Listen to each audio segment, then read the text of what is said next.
Hey guys, Nathan Hartley here, answering another question for your questions in a box series.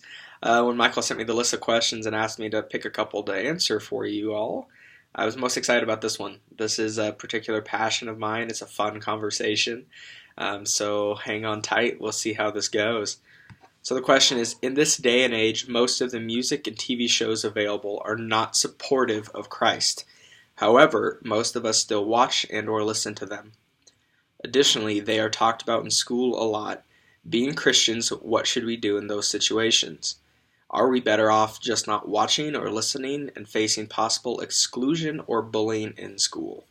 So there's a lot to this question. There's a few things under the surface that I think need to be pulled out first before we can talk about it. Because the question basically centers on what part does Christian play in culture? What elements of culture, what music, movies is okay to watch, what aren't? How do we navigate in a world where the message is very counter to Christ, to the gospel, to Christians say this is the truth that we're basing our life on? But it's interesting. It says in this day and age. The question starts out as saying in this day and age, most of music, movies, culture is counter to Christ. So what do we do with it? Which I want to dispel that perspective from the beginning because it presupposes that that wasn't always the case. And it's easy to look back at points in history and say things were better then, things are so bad now that we can barely survive here. I don't like that perspective, and I don't think history supports it. Because the reality is, when we pick up our Bibles and look in the first days of the new church, the early church in the New Testament, rather, people were coming out of cultures that had expressions of culture in their beliefs, and they were having to learn how to exist in those cultures, but to be distinct, which is the tension point for this question. Is as Christians, we are called to be in the world still, but not of the world. That there is values, systems, beliefs in the system of the world that we no longer hold to, that we've looked at and said, this doesn't hold weight. This is unhealthy. This is sinful. This leads to brokenness. So we're going to reject the systems and thoughts and beliefs of the world and cling to Christ. What he says is true. What he says is holy. We will be distinct and different because we're not the same anymore. We live by a different ethic. We live differently. We are citizens of a different kingdom. It's the language that's used all throughout the New Testament. And all of the letters to the early church, they were saying, they were exposing different things that looked more like the old system than the kingdom of God. So that's the tension point. How are we in the world that's counter, but we pursue holiness? Holiness is a churchy word, kind of like what you guys have been talking about lately on Wednesday nights at midweek. The idea of holiness is to be set apart from, to be distinct and different, to be set apart and different. Then that's a hard concept. None of us like to be different. None of us. We don't want to be distinct. We don't want to be the weird person. But it's an important concept because we are leaving this system of thought as we're growing in our discipleship to understand the brokenness of the system of the world and sin and depravity, to understand this isn't me anymore. This is the ethics of the kingdom of God. This is how Christ has called us to live, and it's better than this. And this gets expressed, this tension point and everything in between gets expressed through culture, through media, through music, through movies, through TV shows, because human beings think and speak through story. We do. We participate in stories. Both music and movies are stories. They tell us something about people. Everything does. And we need to understand it. And I would argue, as Christians, when we choose to avoid and say, this is so messed up, this world, I'm going to back away. I'm going to isolate myself from culture because it's so messed up. The history of the church is filled with entire people groups that did that. I would say that that might be easier to some extent. I don't think that's the way that Christ has called us to live. I think that's a reaction. We We need to participate in the stories of culture and understand the stories that are being told to understand people. Because if music, movies, films, everything expose aspects of the human heart that tell a story of who we are, our sinful desires, what we all desire, we need to hear these things so we understand people. Because how can we tell them about how Christ is better than what they're settling for if we don't understand why they're settling for those things? We cease to become so heavenly minded that we're no earthly good. That's not the goal. We need to understand people and the stories and the messages that people are believing and listening to and what that says about people. But we need to find out where that line is. Where's the line where we are affected by that message? Because it happens. It's hard to pursue holiness, to grow in discipleship, and really trust in the sufficiency of Christ and the gospel. That's hard. It takes work. That's what discipleship is. Where is that line? It'd be easy if I could say, the line is here. Anything that uses these words, exposes this and this, that's the line, don't do it. That'd be easy, but I don't think it's fair. And why? It's because every one of us is different.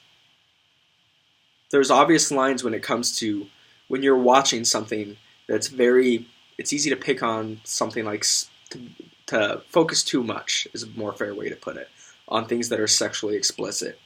When you're watching and go, I know what I'm watching, and I know this crosses the line. That's there. That's real. But that might look different depending on the individual person, season, and individual struggle. Because this issue, to really struggle with it well, requires honesty. An honest assessment of what story does this tell? Can I watch and consume this right now? And how will it affect me? What does this say about my sinful desires still stuck over here rather than in the kingdom of God? That takes work. That's hard. That takes a lot of work. It takes honesty and humility and courage. And that looks different. I remember right out of high school, a bunch of my friends had a house together. And there was 7 to 12 of us guys over there all the time. And I remember we had to have a big sit down that summer with everybody, because all of us, our individual focuses were jacked up, and our collective as a group, our focuses we were struggling. And we had to hash out like, hey, in a house full of 18, 19-year-old guys who are all fighting, doing everything we can to hold on to sexual purity, to be pure and to live holy when it comes to sexuality, why are we watching movies that have nudity and sexually explicit content in them and acting like it's okay? All of us are struggling. Why are we putting ourselves in this position and acting like, oh, we're fine, when we all know we're not? So we had to be honest and say, we need to support each other and realize there's this line. We got to hold this line for our own sake. And that looks different for different things. So look at music. It's easy to look at certain genres of music tell different stories. For instance, hip-hop tends to glorify a godlike mentality and have an ego. For me, I grew up in the punk rock and hardcore music scene. So I grew up listening to the angry music. Don't call it screamo. It's punk or hardcore, not screamo. Everything with screaming does not mean it's screamo. Rant over. But on the surface, people said, how can you listen to that angry music? And everybody would criticize me for that. And I didn't respond to it because they didn't quite understand. The message and the perspective in that genre is much more angry at the system, angry at the world, angry, and not in the sense of just mad at everything, but saying this is all broken and messed up. How can things be this way? It's time to change. It's time to be different. But you know what? That sounds pretty similar to the Christian worldview in some sense, where we look at it and say, this system is broken. It's broken, and it's breaking people. The disconnect was, and that was half the story. That was culture's half. We look at it and say, but there's a king who came to restore and love.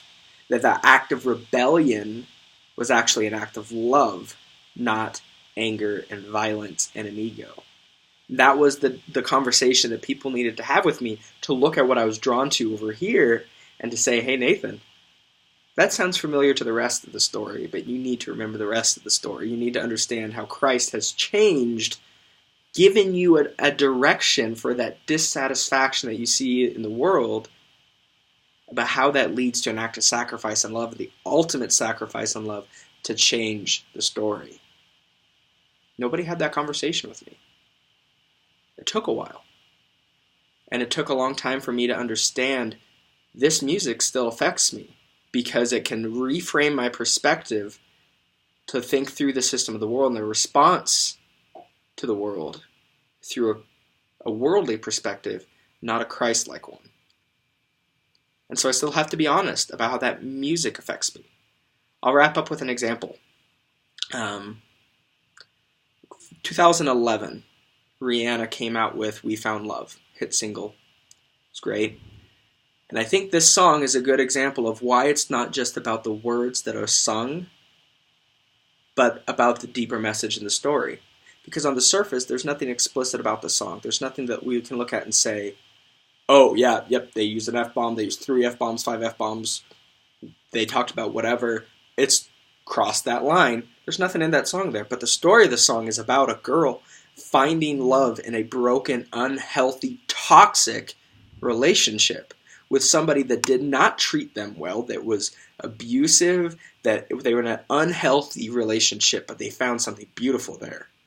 That's a powerful story. What story? How does that affect us in a moment when you feel lonely? Because all of us have to deal with attraction to things that might be okay. But how many of you have ever felt an attraction to somebody where you look at and say, I want to be with that person, but are they healthy?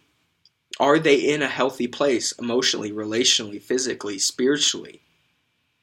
That desire that every one of us has, that you have to rescue, can be a good thing, but 9 times out of 10 it will lead you to toxic relationships, to overlook the unhealth because you can find something there.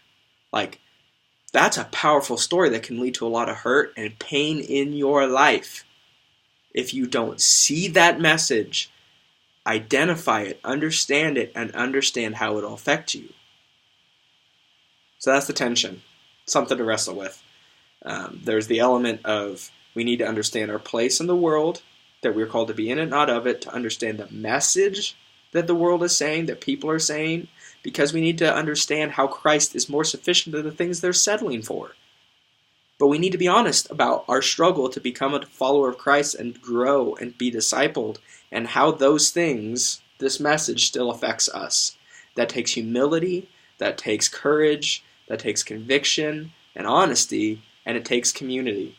And a big piece of that, and I hate to leave you with this unpopular thing, but it's true, you are called to submit to your parents' authority. And if your parents say, this is the line, that's your line. And it might even be more strict than that. But that's your line. So don't sneak around it. That's your line. Honor God by how you honor your parents and submit to their authority. Trust them. If you have questions about any of this, saying, I need to find out where that line is for me right now, rather than say, where's the line, saying, I'm having a hard time with sexual temptation, so I think right now I need to be really careful about this. Those are the discipleship conversations you need to have with your leaders. That's the good stuff. Not just saying, oh, I need to avoid that because somebody told me so. But to say, this is where I feel my heart drawn. If my heart's drawn towards anger, maybe I shouldn't play violent video games. Maybe I shouldn't watch violent movies right now.